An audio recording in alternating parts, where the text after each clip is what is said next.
I'm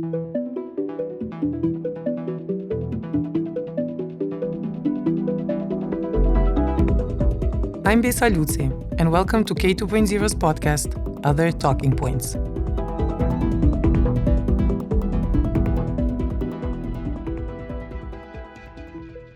In this episode, we will be talking about migration, a topic people in the Balkans are far too familiar with. Whether we're talking about the current economic migration to the west that is draining the region, or the millions who fled their homes in the 90s due to the breakup of Yugoslavia and the ensuing wars, there's hardly a single person who doesn't have some first or second-hand experience with migration. The topic of migration became salient again to the Balkans in 2015, when hundreds of thousands of refugees from Syria, Afghanistan, and a host of Middle Eastern and North African countries fleeing war and poverty made their way across what became known as the Balkan Route. Though the difficult images of bedraggled people walking for hundreds of miles inspired tremendous displays of solidarity and support, the longer-term policy and political response was a recommitment to blocking, with barbed wire and police batons, the refugee paths up through Europe's southern border. Migration remains as relevant as ever for the Balkans, Europe, and the globe. Kosovars remain in a seemingly never-ending visa regime by the EU, and Albanians are the target of government and media campaigns of xenophobia in the UK. Hundreds of thousands of Ukrainians fleeing the Russian invasion in 2022 initially received great affection and care across the EU, though their warm reception highlighted the discrepancy between the EU's treatment towards other equally deserving refugees. Given the continued salience of migration and how it affects and is affected by broader political developments, in this episode we'll be discussing what is going on in the Balkans and in the EU in terms of migration. Our guests today are Gorana Mlinarevic and Lura Polojani. Gorana Mlinarevic wrote an article for K2.0 back in 2021, titled Why We Must Show Feminist Solidarity with People on the Long Road West. The article explored the idea of Fortress Europe, that is how Europe has walled itself off and often refused to offer shelter to those who need it. Gorana is an independent researcher who explores the intersections between identity politics and economic and social realities of post-war societies. Lura Polojani is a researcher at the Center for Southeast European Studies at the University of Graz. She focuses on issues related to women, radicalization, and social movements. She most recently wrote for K2.0 about the EU's continued slowness at welcoming North Macedonia and its citizens into Europe's institutions. Gorana, thanks for being on the show. Thank you for having me. Lura, great to have you here as well. Great to be here with both of you. So, Gorana, I'd like to start with you. And there are two particular terms in your article that I would like to ask you to unfold for us. And the first one is that you very much deliberately insist on using the term people on the move in your article, rather than refugees and migrants. And the second, the term EU fortress itself. So could you unfold these for us, and particularly in relation to how the EU is behaving when it comes to people on the move from the Balkans and also from Middle Eastern war-torn countries? Okay. Activists started using the phrase people on the move to actually describe people passing, situation of people who are in the middle of transfer from a place where place of, as it called, origin, or place that they left, in trying to find a better future, whether it's fleeing from war, poverty, drought, or anything else. The problem also was that issues around refugees and migrants started being used in the racist way, actually, to describe people who would actually have a right to claim status in Europe, or as opposed to the migrants who wouldn't. And both are actually racist, because refugee would actually mark, again, people who are, who are the ones in need of our welcoming, and the migrants are kind of opposing, and migrants are usually the ones that are used to scare people. I mean, it's Orientalist in the way where refugees are without agency, in the sense that they are just kind of without thinking, able to think, but are in need of our help. And the migrants are, on the other hand, the wild ones. I mean, it's kind of Orientalism there. So in attempt to use something else, we started using people on the move. It doesn't determine their statuses. It determines just the state they are currently in, especially referring to when we talk about Balkans, but it is across from one point to the other. So that's kind of my attempt in explaining this phrase. The second one is the EU fortress. EU fortress has been something that phrase that has been used since even 90s, because we experienced it as people from the Balkans when fleeing the war, and even afterwards, after the war, where we couldn't actually get in the Europe without visas for Kosovo. That still remains the kind of issue, and it's somehow the policies of migrations that keep us othering. So there is this Europe that is the center of kind of whiteness and well-being, and kind of us attempting to reach that privileged status, and fortresses kind of being claimed to keep people so-called undeserving, the others, outside of these privileged circles. And I think this concept of EU as a fortress, Lura, is something that you've also tackled in your writing, and specifically with regard to the EU's relation to North Macedonia, specifically refusing to give a clear stance, a clear position on North Macedonia's accession to the Union. Similarly, we can say the case is for Kosovo. But according to you, how does this translate into the overall discourse about the EU, let's say, refusing newcomers, if I can say, from the Balkans? And also, what is this notion of the EU as a fortress risk producing in the region? Can it also lead to anti-EU sentiments? Do you see that happening? Actually, when Gorana was speaking, there were a few moments where if you apply the same terms in a different context, they also are burdened with meaning. It's just that the meaning changes slightly. For example, when she was referring to the use of migrants, and how that has shifted, in the sense of, if we look at migrants then coming from the Western Balkans to the EU, and the kind of jobs that they do, and how desirable some jobs at some point are, I think that also shifts. So it was very interesting to me to hear of migrants as this category that is used to scare people, but then also kind of it brought to me this idea of good migrants and bad migrants, and white collar and blue collar, or whatever you want to call them. And then, of course, to my own kind of experiences with visa regimes, in the sense that it definitely changes. The attitude just changes when I enter an office for a visa and I say I'm working for a university, which like the shift in behavior always just triggers in me the fact that it's not the same for everyone, and that just shows you how differentiating these regimes can be. But also in terms of the EU fortress or fortress Europe, as you said, this also applies not only to these physical borders and very barbed borders, but also to these more, let's say, policy and conceptual borders. And I feel like the EU at the moment is very much becoming more of a fortress in more ways than one. So it feels like more bodies, and in terms of, I'm using bodies instead of states because I think there's more entities to consider here, are being kept outside. But one of the key aspects here, and I think this was also an interesting thing to read also in Gorana's article, is the issue of agency. And I think this is where the fortress really gets built and gets solidified, meaning who has agency to act with this EU fortress, who is seen as a legitimate player.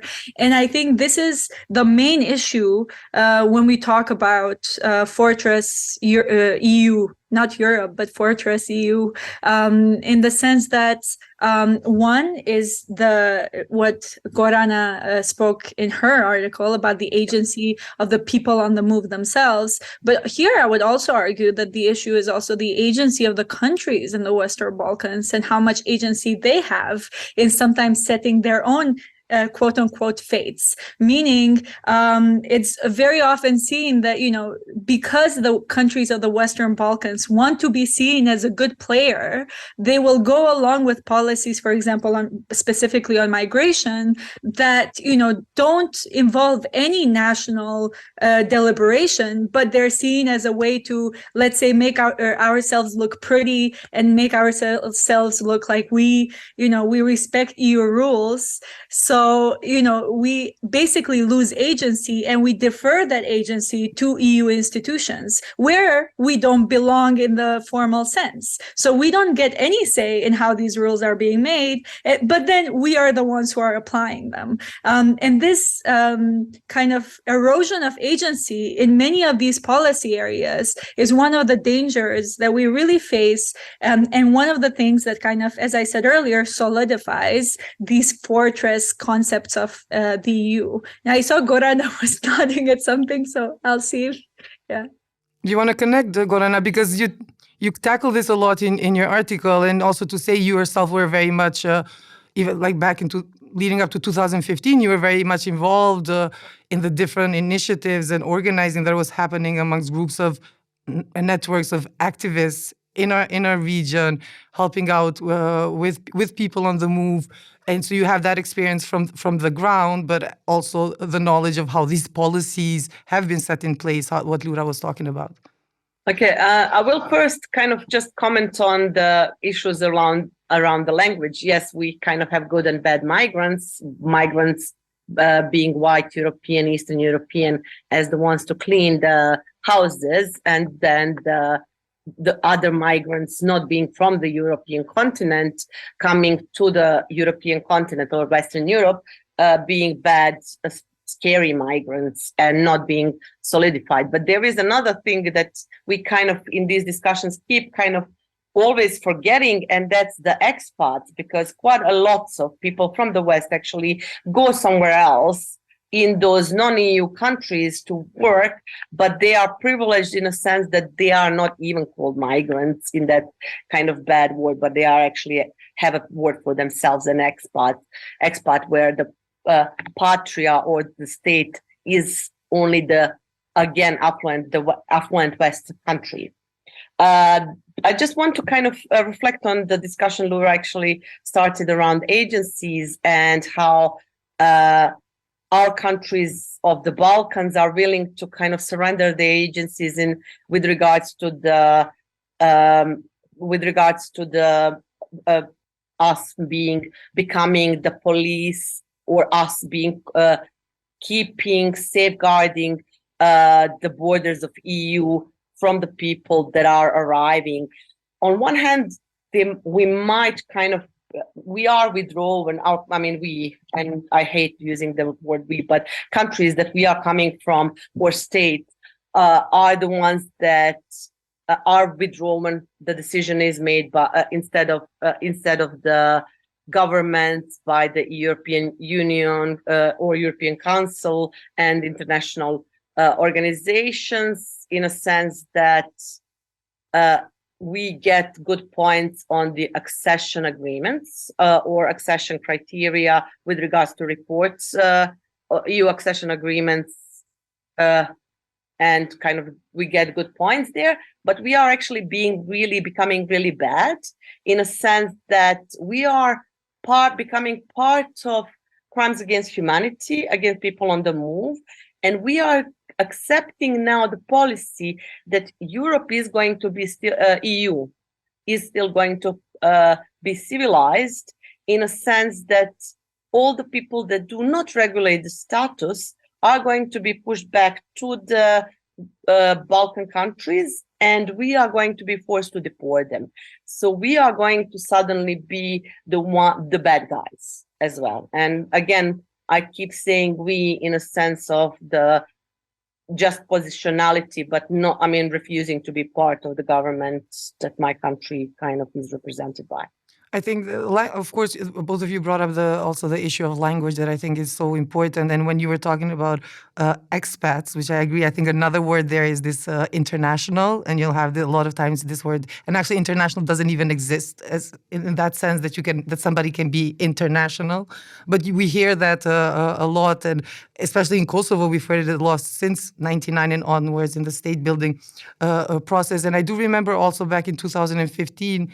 The tendency to refer to the refugee crisis, the migration crisis, that was also very much also pushed forward by Western media, and we didn't see that same language used at the beginning of 2022 during Russia's invasion of Ukraine. It was not called a crisis the way 2015 was called a crisis, but it was called a humanitarian catastrophe. And we saw, I think, also in the case of Ukraine that initially there was way more solidarity and empathy, but a lot of times there was an ignoring that those that were not white leaving Ukraine were not getting that solidarity and were not getting that kind of empathy. Because I remember there was a lot of students from North Africa, so Black people, who were being kept at the borders or not being left to leave. So how do you see also the role or the language that the media has been reproducing in this regard in terms of then how we understand certain situations as well? Lura, maybe?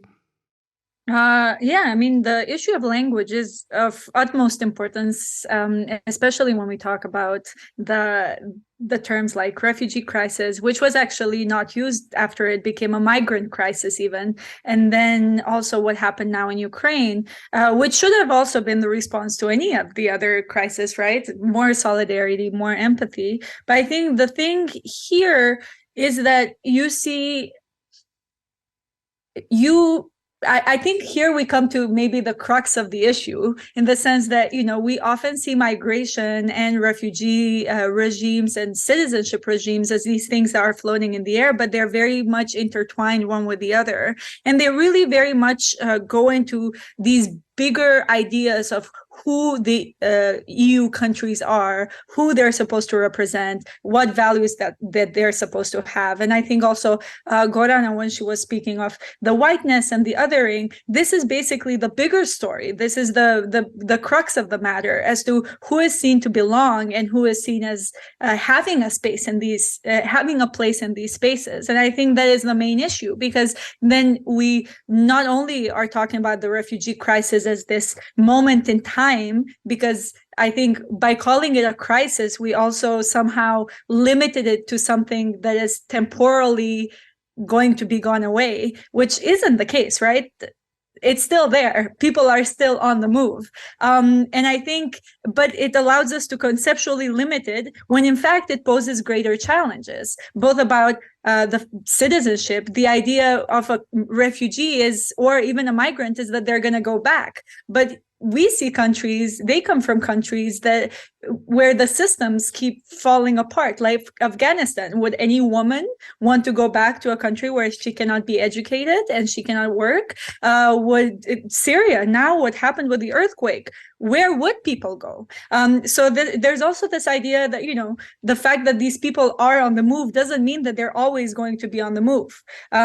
Maybe they want to be citizens of these EU countries. What does that mean? So I think it is the crisis in answering these bigger questions of what the values and who the Europeans are, quote unquote, that is really leading to also these uses of language. Because in the end of the day, Ukraine is still part of Europe. It's not part of the EU, but it's part of Europe. So the conceptual this conceptual length or distance between envisioning someone from the Ukraine coming to live near us is different than someone from further away. So I think here is the issue is not just about how we use the terms of refugee, migrant, although these are very, very important questions, but it's also about how we perceive people who are on the move, and the fact that eventually we have to build systems that adapt to this difference and also welcome it.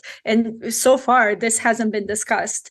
And the other thing I wanted to raise, especially you mentioned, Bessa, at the end about how the media perpetrated or prolonged these concepts. And I think what was interesting, especially now, we look so much at fake news and disinformation, right? And we see it as a bad thing because it is. But in the issue of, for example, migrants and refugees, it always surprises me how the disinformation is actually taken as information and actually followed by or shared by media that is not taken as fake news media, but mainstream media. And so I feel like very often the news that comes about refugees is not reflected critically as perhaps being disinformation or fake news. So people are very quick to believe that, most of the refugees are men who are coming to rape our women, or, these tropes that were perpetuated, especially along the Eastern European borders.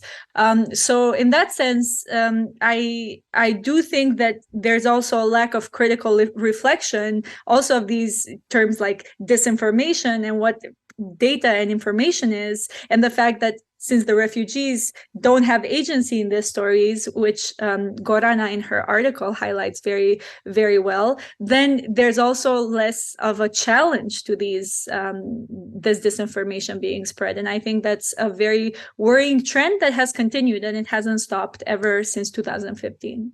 Exactly. And actually, Gorana, yes, you talk also about the way like the body ultimately is represented, especially the body of the people on the move, and that it ends up reproducing also patriarchal understanding by itself, because if you have a woman, then you will have women most probably as mothers with a child that is expected to produce a sentiment and an emotion of care, whereas the men, their bodies are represented as such so that we less care for them, but actually see them as threats. And you're very, very critical of that, because you also say that what lacks is that it can be women that are on the move, but that are also that of course they have a voice, and that they are not necessarily only mothers or only vulnerable in that kind of a position. And you argue a lot that what we need is actually feminist solidarity as a way to dismantle all of this. So could you maybe just talk a little bit about how you see feminist solidarity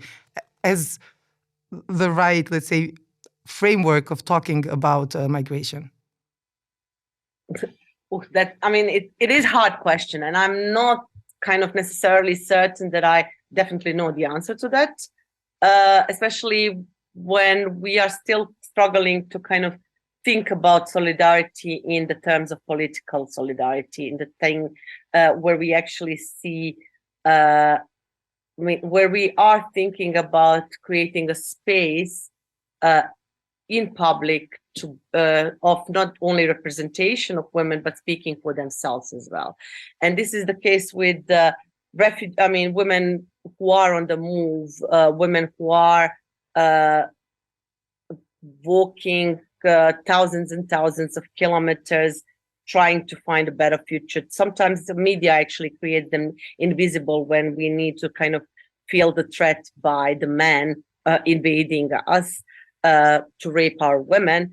Then women on the move become completely invisible, but they still have their demands. They still have their stories to tell.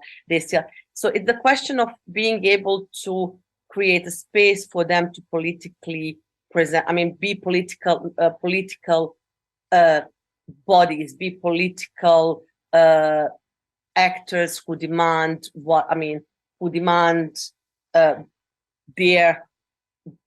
who demand what they want, what they need. The problem is, and I kind of think for us in the Balkans, because we are semi-periphery anyway of the global discussion periphery of Europe, we are also invisible. So for us, it's really hard to kind of think the ways how to kind of politically support people on the move, and I'm talking about both women and men on the move in this political struggle. For us, being the periphery of European Union, it's really hard to kind of voice something, talk about problems. I mean, it's not hard. We can talk, but we are not heard. I mean, that's the kind of issue. So what happens in the Balkans is, and that's what I talk about, is we start understanding solidarity only in a sense of humanitarian aid, and that's a problem as well. And it's at the moment, I would say, trying to find a balance and kind of be able to somehow be bridge. And first of all, be bridge not to talk instead of the others, but be bridge to try to kind of make other voices heard, enable spaces for other persons to be heard. It is quite a lot to be like it. There is quite a lot as regards the EU policy towards people on the move that needs to be heard from the people on the move themselves, because they are the ones that experience violence on their bodies. And this is the violence, not just barbed wires, but it's the kind of all the kind of problems around trying to sneak, trying to get somewhere. So walking is actually being forced to walk for thousands of kilometers is a violence. Being hungry is a violence.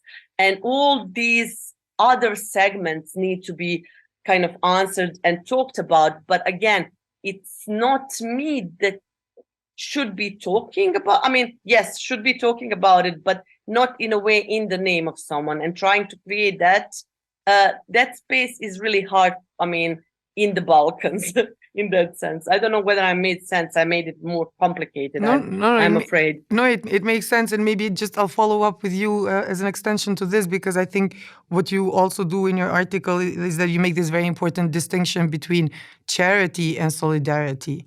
And especially what was happening, let's say, back in 2015. So there was also a lot of international organizations or foreigners coming in to help, to provide support, but some of it you saw and you talk of it as more as charity and not necessarily solidarity. So I think it would be interesting if you can just explain the difference, what is for you the difference between charity and solidarity, and where is the EU positioned in these dynamics?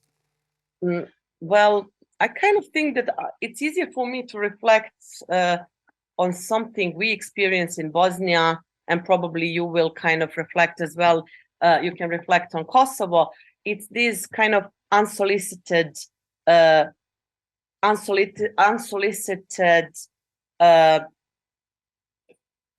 call it humanitarian, kind of overwhelmingly bringing in the clothing, food, or whatever else, kind of flocking in. And yes, it helps because people are hungry, so you feed them, but just feed them with the rice and then leave them to walk again. Being exposed to the violence is not sufficient. Being like, for me, charity is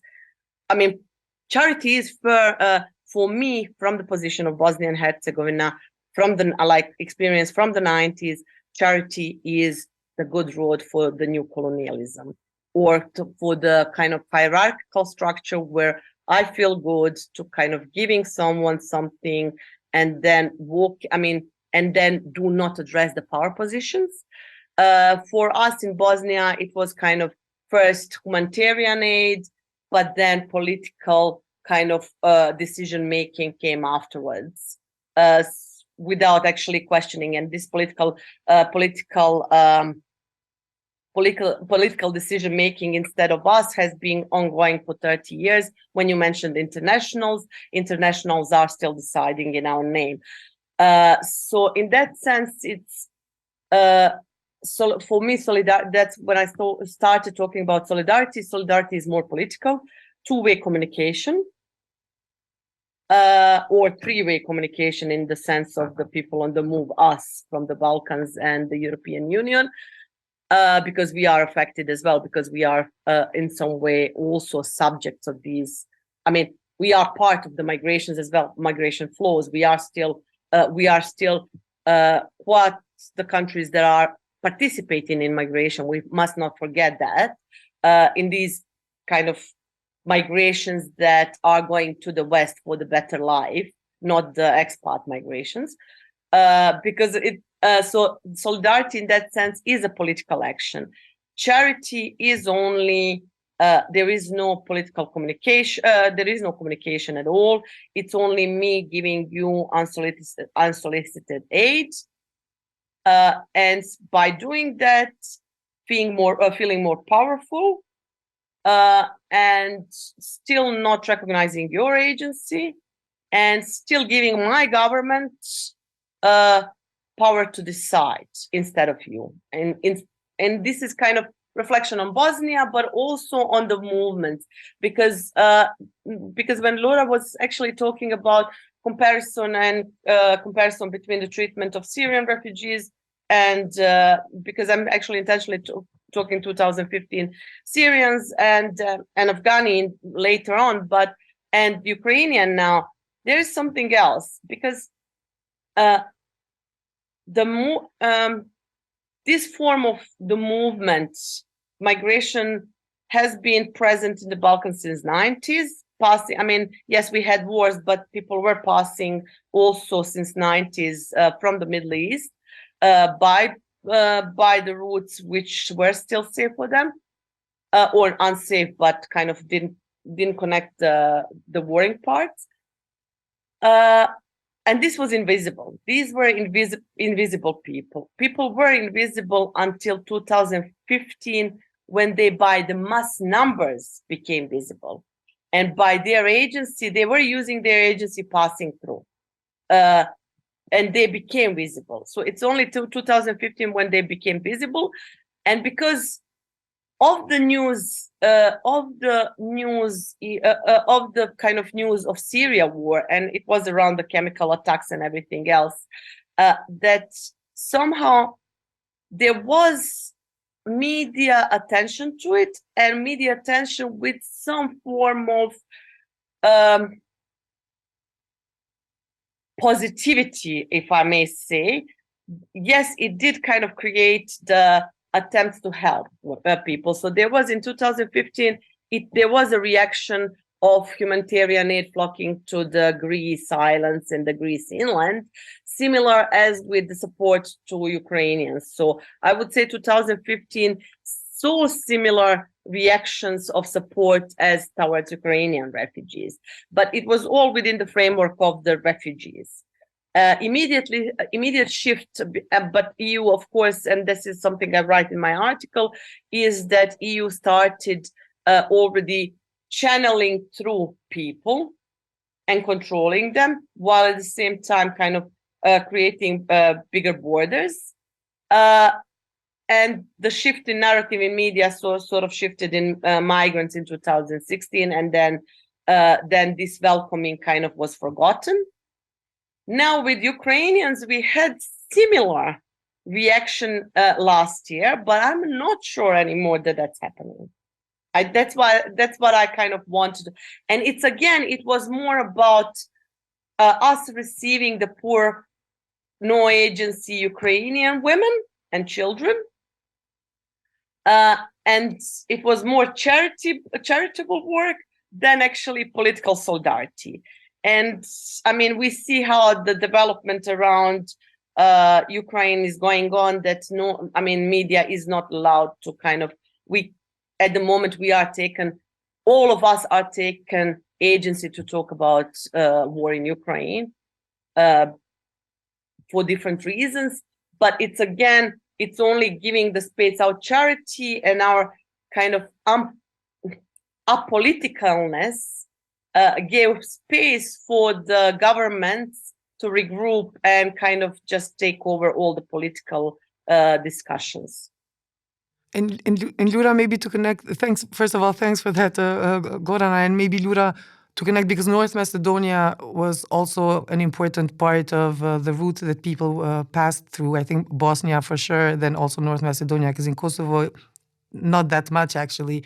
And what were some of the responses that you've observed there, both in terms of the government response, but also of citizen activists? Well, just if I would actually also like to connect to this idea of political solidarity and then also answer your question, but on the way, because I think it also connects to your first question about EU Fortress and then what our role, and again, our being the countries of the Western Balkans.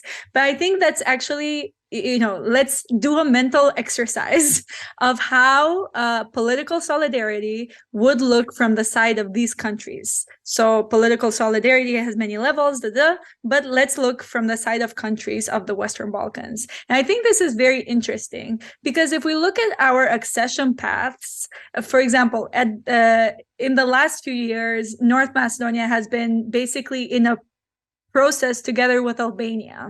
And if we look at the way that, for example, first it was North Macedonia that had issues, right? So it was like, should we get Albania further in and leave North Macedonia out?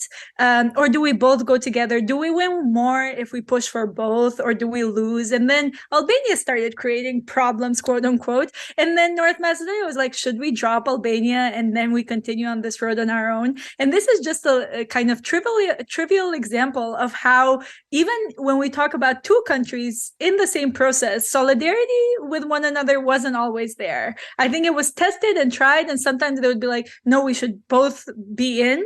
And then sometimes countries would want to, join on their own or move this process along on their own. But I think here what's important is, and what also connects to the refugee regimes and migrant regimes, is how willing and how brave and how much agency do we have, or do we see that we have, in testing EU's borders. And here I don't mean only use borders physically, but also in testing them conceptually, meaning I think very often, just because this process has been so long, the EU integration process has been so long, we've come close to the door, and especially North Macedonia has really suffered from it in the sense that we've come so close to the door and then drawn back, that I think we've almost developed a traumatic relationship with the EU, which I don't know how we're going to fix. But it also leads to this question of why aren't we using our agency to actually advocate for a bigger push of borders? And here is the question of how were the refugees and the migrants, well, I'll only say refugees, treated in North Macedonia? Because again, here, because of disinformation internally, the government was scared to even talk about the crisis. The first time it happened during a national political crisis, when it was used somehow as a play in the war against the government, or the contention, not the war, the contention against the government. And then it was sort of forgotten because the new progressive government that took over wanted to deal with the issue, but without mentioning the issue, because if you mention it, then disinformation comes and then we lose elections, So basically it was forgotten. So there was no bravery at all, no political bravery, no political solidarity in seeing how perhaps we're on the same boat in many ways, because the border is expanding for refugees, for migrants, the citizenship regimes expanding would actually be something that is in our favor as well. But so far, we have quite often adopted this thinking of, as long as the EU gets us in, then who cares about the second person and the third person and the fourth person? Of course, this changed with Ukraine, meaning when Ukraine applied for EU membership and when they wanted to kind of forward the accession process, I saw many reactions on Twitter. For example, there would be also very dark jokes like, welcome to the waiting room of hell where you're going to wait forever. But there was also this idea of, okay, if Ukraine gets in, fine, but we also need to get in. Or, oh, maybe we all get in together. But I think somehow, politically at least, these puzzles that seem separate haven't been put together by any actor, but I think they're part of the same story, and they're also part of the same struggle, meaning expanding EU's borders and expanding the conceptions of who belongs in this glorious EU that nobody anymore seems to get into. So I think here the encouragement is to look at political solidarity in the sense of as much as we don't want to see it, we're also at a disadvantage in this game. And it's only by pairing with other people and other entities that are at a disadvantage that perhaps we stand more of a chance. But so far, because we are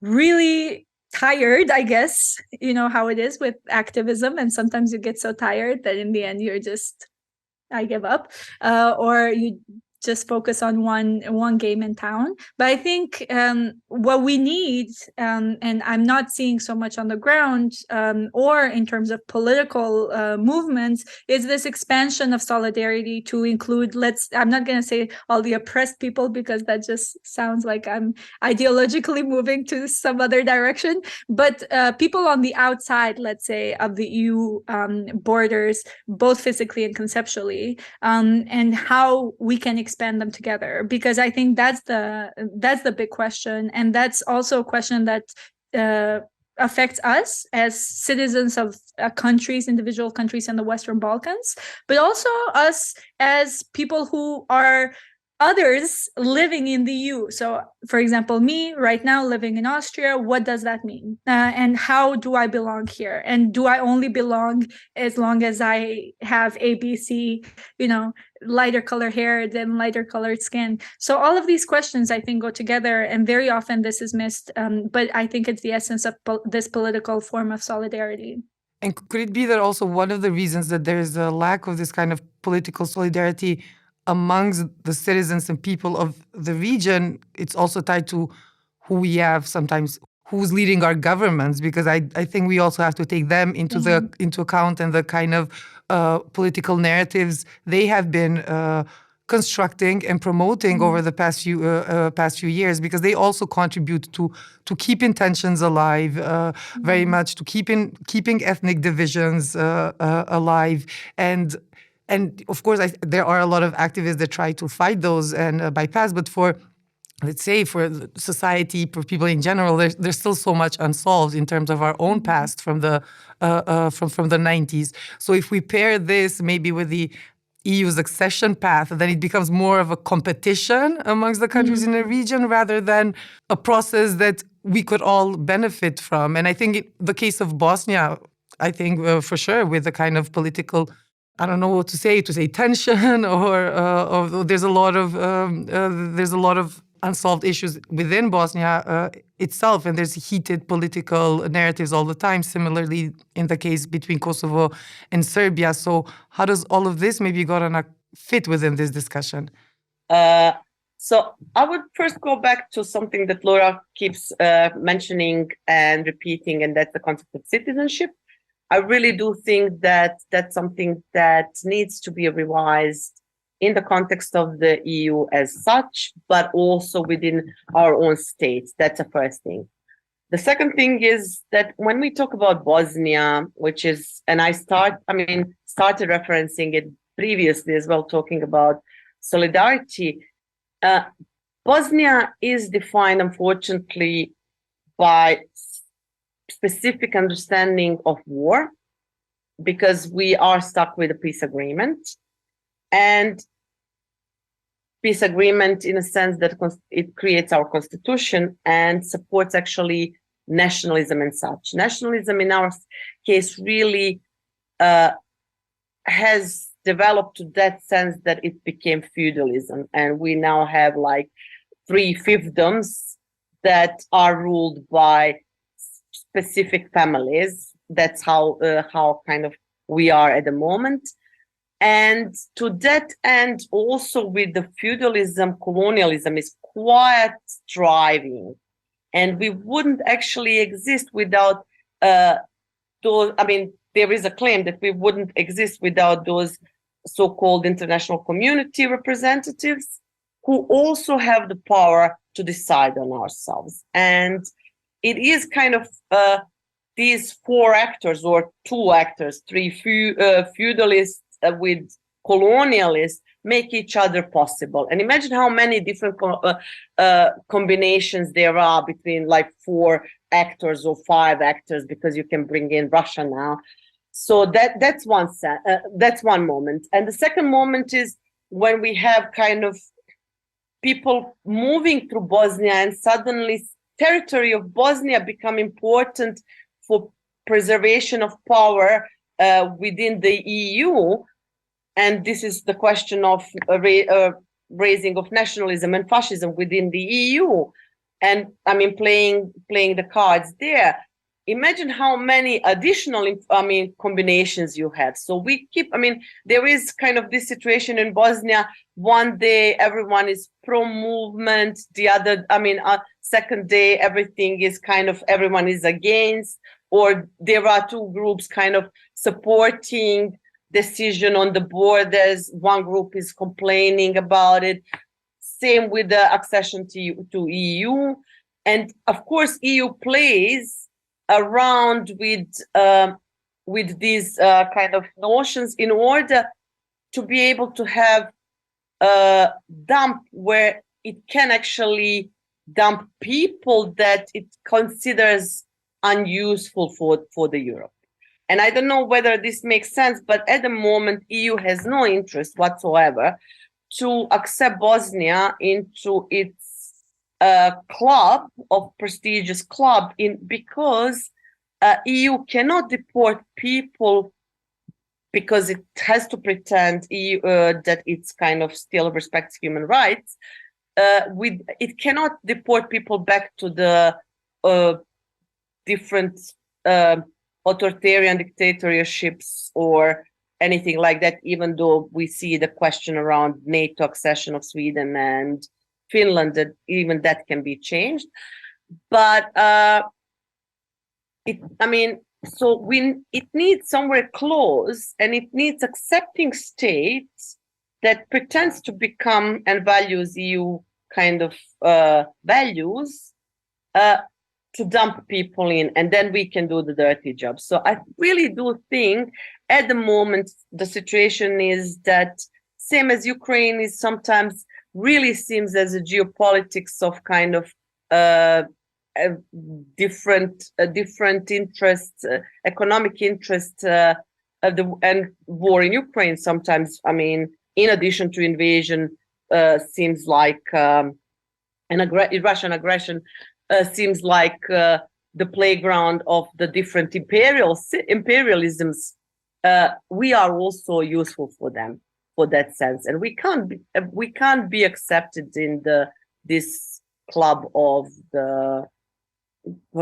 prestigious club of privileged. I don't know whether I made sense or actually. And this is the question also of citizenship, because we are never going to be citizens of EU. I actually would like to connect here, because we're also coming closely to the end, but Lura, to connect with you in terms of what does all of this tell us about maybe not just where the EU is, but what its future is, because we're talking about the EU as one body, but I do think that there were also different responses between certain member states, and Germany comes to mind because there was the moment during Merkel's mandate when hundreds and thousands of refugees, migrants, or people of the move were accepted into Germany, and then she had a bit of a backlash also internally within her, politically within her own country about her decision. But we have, let's say, a policy like that. But then you have also within the EU, Orban's Hungary, that where you had barbed wire is the least of what was put at the border. So what does all of this also tell us about what is the future? That's a very, very big question. But the conversation about where the EU is headed, it seems that it's lacking sometimes very much. It's lacking. So here we are in the Western Balkans trying to join this union, but I sometimes think that it's based on our understanding of the EU of the 90s, not necessarily of where the EU is today. So how do you see all of this about just what the EU today is? Yeah, I was thinking, as both you and Gorana were speaking, about the fact that within the countries of the Western Balkans, we speak so much of the EU. Like, it's in our news daily. We really love it so much. But we're not really a topic of discussion so much in the EU side of things, in the sense that we're perhaps part of discussions in the, when they have to decide on visa liberalization or opening accession talks, but generally we're quite invisible. And I often find that, it is sometimes, it seems like it's laziness from the side of our political actors to find out exactly what the EU means in terms of joining it, because, as you said, we've strove towards this EU in the early 2000s ideal, and then we're stuck there. So in a way, it seems like there's a lack of vision of anything that is related to the EU. I don't think any country has ever explained exactly what it would mean for Kosovo, for North Macedonia, for any of these countries to become members of the EU. And as you very rightly said, Bessa, we very often idealize this image.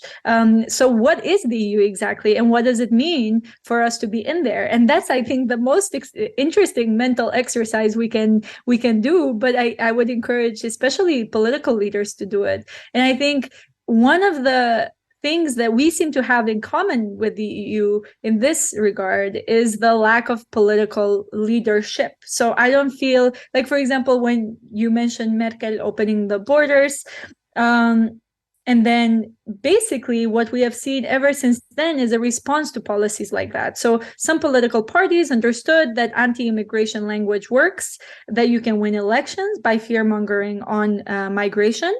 And you saw even center parties moving more towards the right. To the degree that not only in Hungary, what we also see in Italy, what we also saw in Austria, all lead to this kind of, this sentiment seems to work. Let's follow it. And this is the most depressing thing as a person who's interested in politics, is that, it's been very much a following of sentiments. And, a person could call me naive and say, but that's how you win elections.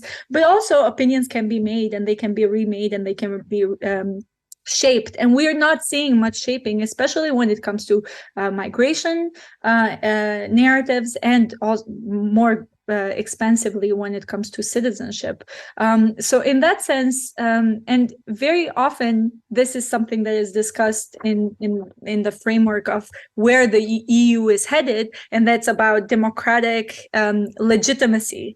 And I think that's another kind of, it seems like it's outside of this, but really in the end of the day, it's who will be the people, and who are the people who constitute the union, and what power do they have in shaping the union. And I think since we haven't answered this question, it always becomes scary to think, but what if the Western Balkan countries join us? Will they get a say in our policies? But I heard that they're unruly, because the narrative that is, expanded of the Western Balkans is that we are not rule-loving people. We will be corrupt, and we will not respect XYZ.